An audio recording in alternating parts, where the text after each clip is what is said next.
this while I have you here. Why is it that you charge different people different fees for carry-on bags? Why is that, Mr. Klein?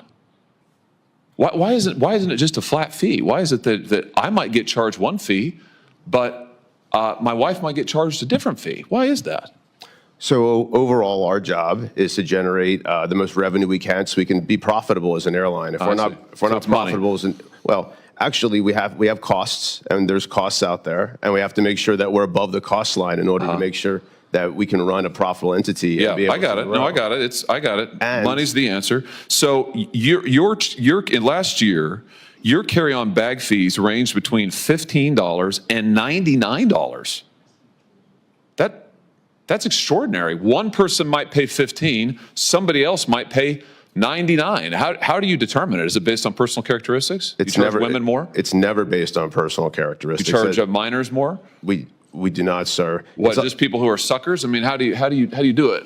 Well, there is a cost to carry any kind of bag. Yeah, but why do you charge some people more? I understand the cost, and you make clear money's your bottom line. I get that, but why is it that you're charging some people what, triple, quadruple the amount? Well, the length of the flight should matter in this as well. So yeah, but that's not the data. The data shows is we're talking about the same people on the same flight might get charged radically different prices for a one carry-on bag. You do the same thing for check bags.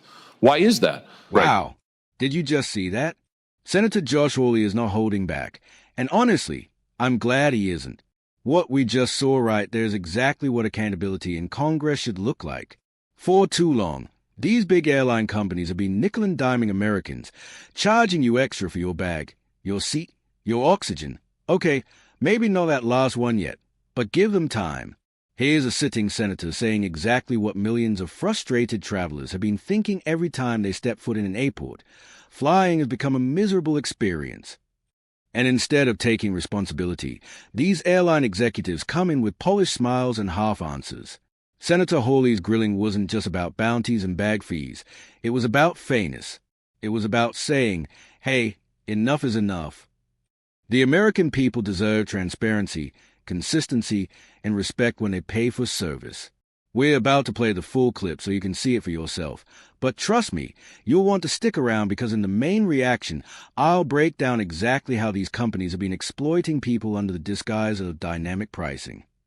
So before we roll the full video, make sure you hit that like button, subscribe to Civic Lens, and turn on notifications, because this is where we break down the stories that actually matter to everyday Americans. Thanks, Senator Hassan. Senator Hawley. Thank you very much, Mr. Chairman. Can we just come back to this bounty issue, Mr. Schroeder, Mr. Klein? Because I have to say I didn't understand your answers. I thought you said to the chairman earlier that you did say in your opening statement that there was a lot of misinformation about this out there, Mr. Schroeder, and I thought you said, Mr. Klein, that you don't charge bounties. So can we just clear this up once and for all? We're all here, we're all under oath. So, Mr. Schroeder, let's start with you. Do you charge a bounty? Do you pay employees bounties on carry-on bags to identify them? Well, it's a yes or no. I wouldn't characterize it as a bounty. Do you charge them, do you pay your employees a fee? Do you incentivize them to go pick out bags from people getting on planes and kick them off the flight? Just yes or no? We charge them an incentive. Okay, that's a yes. Mr. Klein? We do not, Senator Hawley. You don't pay your employees to do that? We have previously, sir, but we actually suspended that on September 30th of this year. And now in order to be able to treat all of our guests fairly and equitably, we've actually just put more staff and supervisors out at the gate area. And they're the ones that are still making sure that everyone's treated fairly and equitably, which is the point behind these kinds of programs. But we have removed that program as of September 30th. Oh, interesting.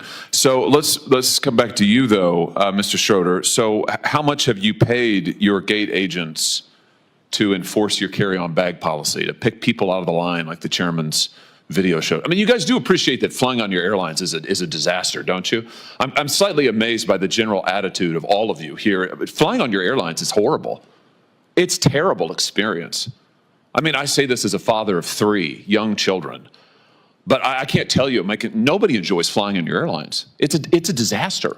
You charge people fees that they know nothing about. You harass them to death. I'll never forget, Mr. Johnson, during COVID, when an attendant on your airline threatened my wife because our then 5-year-old son, his mask had slipped. This is back when we all had to wear those ridiculous masks. His mask had slipped below his nose. This flight attendant came up to my wife and said, if she didn't keep that mask over his nose at all points on this 4-hour flight, she would personally see that my wife was banned from flying. This has happened over and over to families. It's terrible. It's absolutely terrible. And your attitude here today seems to be, well, devil may care. There's nothing we can do about it. Well, I think we are going to do something about it. So how much have you paid people to pull out customers who are in line with a bag that's 2 centimeters too big, Mr. Schroeder? Well, we recognize this is a hard job, and so therefore we incentivize them to do that. How much? It's $10 per bag. Wow, $10 per bag. And I think, Mr. Klein, you and Mr. Schroeder, your airlines cumulatively have spent $26 million paying gate agents between 2022 and 2023 to catch passengers whose bags are a little bit too big. $26 million. I mean, if people want to know why it's such a terrible experience to fly, this is news for them today. Your airlines are paying millions of dollars to your employees to harass people who've already paid. They're there in line because they've already paid. It's unbelievable. By the way, let me just ask you this while I have you here. Why is it that you charge different people different fees for carry-on bags?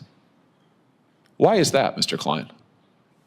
Why isn't it just a flat fee? Why is it that I might get charged one fee, but my wife might get charged a different fee? Why is that? So overall, our job is to generate the most revenue we can so we can be profitable as an airline. If we're not profitable well, actually we have costs, and there's costs out there, and we have to make sure that we're above the cost line in order to make sure that we can run a profitable entity. Yeah, and be able I got to it. grow. No, I got it. I got it. And- Money's the answer. So last year, your carry-on bag fees ranged between $15 and $99.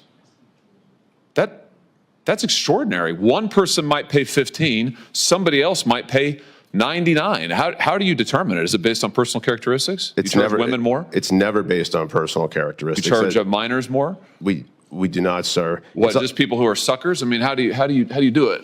Well, there is a cost to carry any kind of bag. Yeah, but So why do some you of the- charge some people more? I understand the cost, and you make clear money's your bottom line. I get that, but why is it that you're charging some people what, triple, quadruple the amount? Well, the length of the flight should matter in this as well. So Yeah, but that's not the data. The data shows is we're talking about the same people on the same flight might get charged radically different prices for a one carry-on bag. You do the same thing for check bags. Why is that? Right. So just for the record, the $99 charge has been reduced to $79 as a maximum. There. And what ends up happening here is we want to make sure that we can get the best price to the best people at the right time. The best people? Who would they be? Sorry, let me rephrase. The right price. Are those the people who, what? I mean, no, explain it to me. I'm interested. Who are the best people? Well, that was the misstatement, sir. What we're trying to do is get the right price at the right time. And what that also means is making sure that if someone's on a flight that's now filling up, and we have a lot of, as we talked about, unbundled pricing. And they get screwed? So like if you have the misfortune of having to book your flight at the end because maybe something's been canceled, then you're going to get screwed? Is that what you're telling me? You're not one of the best people. Are you referencing just fares I'm just responding to your testimony. I'm listening to you, and you just said as a flight's filling up, you're going to get charged more. Not always. Sometimes you'll get charged less. Exactly. Right. Sometimes. Right. But you'll never know, right? That's the beauty of it. It's like Russian roulette. Flying on the airline is, I would disagree, you have no sir. idea in the world. I would disagree. Wait, no idea. You just said it. It's very transparent. We'll have it. Listen, there'll be a transcript generated, and I'll send it to you with a bow on it. You can read your own testimony just now. You have no idea what the fee is going to be ever. Mr. Schroeder, what about you? Your airline charges, sometimes it's $0 for a bag checked. Sometimes it's $99 for a bag checked. On a that's carry-on. Carry-on. For check bag, it could go from $0 to $138. Who knows what it's going to be? Why do you vary it so much? Is that fair to the consumer? So it depends again on routes, and so there's just demand around that. No, that's not true. We're talking about people on the same flights. Their prices may vary by huge astronomical percentages. Why is that? Well, that happens on airfare as well, and It does, and I want to talk about that next. I'll explain the model and how we think about things. So, increasing ancillary historically has brought the fare down, and I brought up earlier that nearly 50% of people are not paying for a bag or a seat. We are providing options that people are deciding whether they want that or not. That is increasing the ability for people to travel listen, and look, travel at all. my time is limited, and I know the chairman and Senator House want to ask more questions. I just want to point out to you that you are charging people for the same thing, one checked bag or one carry-on bag on the same flight. People are paying wildly different prices for it. They have no idea what it's going to be. I think people will be amazed to learn today that if they fly on your airline or yours, Mr. Klein, heck, the guy next to him may be paying $15 for the carry-on bag, and they may be paying $80. Last thing, Mr. Chairman, I know you're indulging me. I'll be really quick on this, but Mr. Schroeder, you just mentioned that you also use this so-called dynamic pricing for seats, for seat fees. Why do you make people enter in their age and their geographic location and their gender before they can even see the cost of a seat? Why is that? That's been in place since 2014. Yeah, but why? It's because you're using those personal characteristics to generate the fees? No, absolutely. To generate the prices? Well, then why else do you require it? Mr. Klein, you do the same thing. Why is the gender relevant to what the seat is? This is all information that's needed in order to complete the transaction. No, it's not. Delta doesn't do it. United doesn't do it. You don't need somebody's gender in order to do it. You use it clearly. You're using it to generate the prices, right? We do not, sir. It's not based on personal characteristics? Not at all. You don't use algorithms to set the price of seats? That's a different question. So you do use an algorithm and you do make them enter all their personal information? What's your definition of algorithm, sir? Oh, for heaven's sake. Well, because algorithms are ways for people to be able to come up with calculations, which is a faster way. It's more efficient than a human being doing the same exact work. So, I'm trying to answer your question, sir, in all sincerity, and I don't know how else to answer it. All right, let's get into it. Okay, now that we've seen that full exchange, let's really talk about what just happened. Senator Josh Hawley just exposed something huge, something the average flyer might never have realized. These airlines were literally paying employees bounties, $10 a bag, to call out passengers over their carry-on-S. Imagine that. Instead of focusing on service or safety, they're incentivizing their own staff to target customers over 2 centimeters of extra luggage. And get this, between 2022 and 2023, airlines spent $26 million on these so-called bounties. That's $26 million that could have gone into better service, affordable fares, or paying staff fair wages. But instead, it went into programs designed to harass paying customers. Then when Senator Hawley pressed them, one exec literally said they do it to generate the most revenue possible. Translation? It's all about money, not fairness. Not passengers, just profit. And the best, or should I say worst, part? The senator caught them admitting that 2 people on the same flight could pay totally different prices for the same bag. One $15, another $99. No explanation, no consistency, no accountability. It's dynamic pricing, which sounds fancy, but really it's just corporate gambling with your wallet. Hawley called it out perfectly. It's like Russian roulette flying on your airline. You never know what you'll pay. And when he asked if gender or location affect pricing, they stumbled, deflected, and hid behind tech jargon about algorithms. You could literally feel the evasiveness in the room. Let's be clear, this isn't just about bag fees. It's about a system that's gotten away with squeezing people for every penny while pretending it's all about choice and options. Senator Hawley cut through that PR talk and said what needed to be said. Enough is enough. Honestly, this hearing was one of the few times I've seen a senator take on corporate greed head-on, not with sound bites, but with facts, with receipts, and with moral clarity. Whether you agree with him politically or not, that's the kind of leadership people respect. Someone who stands up for consumers who don't have the lobbyists or lawyers that these massive corporations do. So yeah, props to Senator Josh Hawley. He didn't just question them, he dismantled their excuses line by line. And maybe now, thanks to moments like this, these companies will finally feel pressure to treat passengers like people again, not walking wallets.